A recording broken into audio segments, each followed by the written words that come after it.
doing two NFL player props here on PrizePicks for Sunday, January 19th, Divisional playoffs here. Before I get started, link in the description below. You guys hop into the Discord, $9.30 per month, 31 cents per day. Currently doing a promo right now for first-time members of the Discord, 20% off your first month using the link in the description below. And promo code TUFF get you 20% off the first month if you are a first-time member in the Discord. Again, with the link in the description below. I also want to mention I'm not a gambling expert. This is not financial advice. It simply displays I'm personally looking at making. Hopefully give you guys some insight and analysis to make your own player prop decisions here. Again, no one's pressing submit on those parlays other than yourselves. But I got two player props here. For this game, we got for this slate, Rams, Eagles, Baltimore, Buffalo, which should be a super interesting one. But nonetheless, two player props that I do like from this slate. Let's not waste any time. Let's get right into it. So the first play I'm looking at here is going to be Dallas Goedert. I do like his, wherever he is, 8.5 fantasy score. Last week, we took TJ Hawkinson over fantasy score, tight end for the Vikings against the Rams.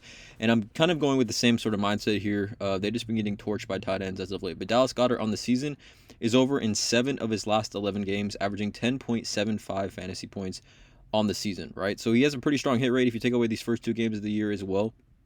I mean, he's really over in 7 of his last 9, right, games. But the Los Angeles Rams have just been getting absolutely torched by tight ends. We look at the Rams versus tight ends over the last 8 weeks.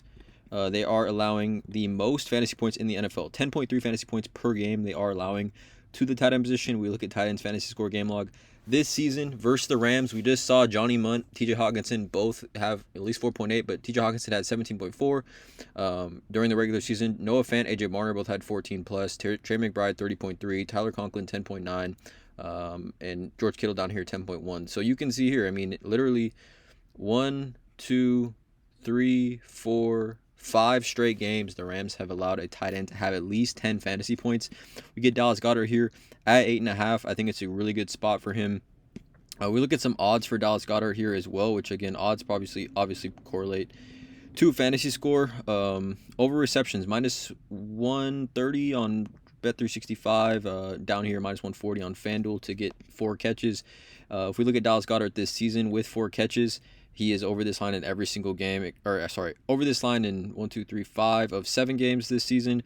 But I like this upside here a lot for him in what should be a pretty competitive game, I think. I think people honestly are sleeping on the Rams overall, but they've just been getting gashed to tight ends. And I do think as well the Rams' run defense has been strong as of late, and their pass defense in the secondary has been very strong as well.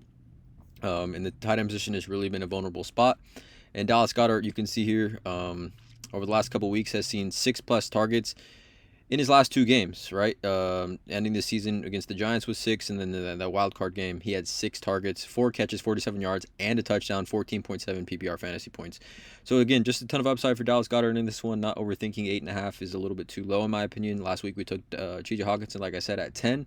I like this spot a lot for him. The second play here I'm looking at is going to be Justice Hill, backup running back for the Ravens. I like his over 3.5 reception targets. I think this is a sneaky one here, considering Zay Flowers right now currently is doubtful. Let's actually take a look at this. It's looking like he's not going to be play. He did not practice Friday and is listed as doubtful for this matchup. I think Justice Hill is going to benefit most from Zay Flowers being out, but even if he did play, I would like this line at 3.5. We look at the Buffalo Bills. They allow the most receiving yards to the running back position, as well as the second most total targets to the running back position. So we know already just the matchup alone, with or without Zay Flowers, this is a strong matchup for Justice Hill. Earlier this season, in the matchup versus the Ravens, Justice Hill in that matchup had, I believe, 6 catches. Yeah, he had 6 catches. Let's actually go to this. He had 6 catches on 6 targets, and he ran a total only of 11 routes, right? You can see some of these games as far as routes run go. I mean, he ran 27 routes here against Philly, 22 routes here against the Pittsburgh Steelers, 18 routes here against the Giants. He's got numerous games with multiple routes run. And even last week in the wild card round, he had 4 targets, 4 catches for 13 yards and a receiving touchdown. There's just a ton of upside for this play, given the hit rate. Look at running backs game log this season versus the Bills that have logged at least 2+ catches. I mean, you can see the hit rate we've seen just this season alone. 15 different running backs have 4+ targets, or 3 or more targets essentially, versus the actually more than that. So 19 different running backs have had at least 3+ targets against the Buffalo Bills, including that game where Justice Hill, like I said, had 6 targets, and in that same game, Derrick Henry had 3. So, had 9 targets to the running back position in that matchup. I like this spot here a lot. And then without Zay Flowers, who is that check down kind of reliable security blanket for Lamar Jackson, I think just gives him that much more upside. And then we look at the receptions line, over 2.5 receptions for Justice Hill, sitting at -150 on BetMGM, -160 here on DraftKings. So let's just say he gets 3 catches. In games with 3+ catches this season, he's had at least 4 targets in 6 of 8 games.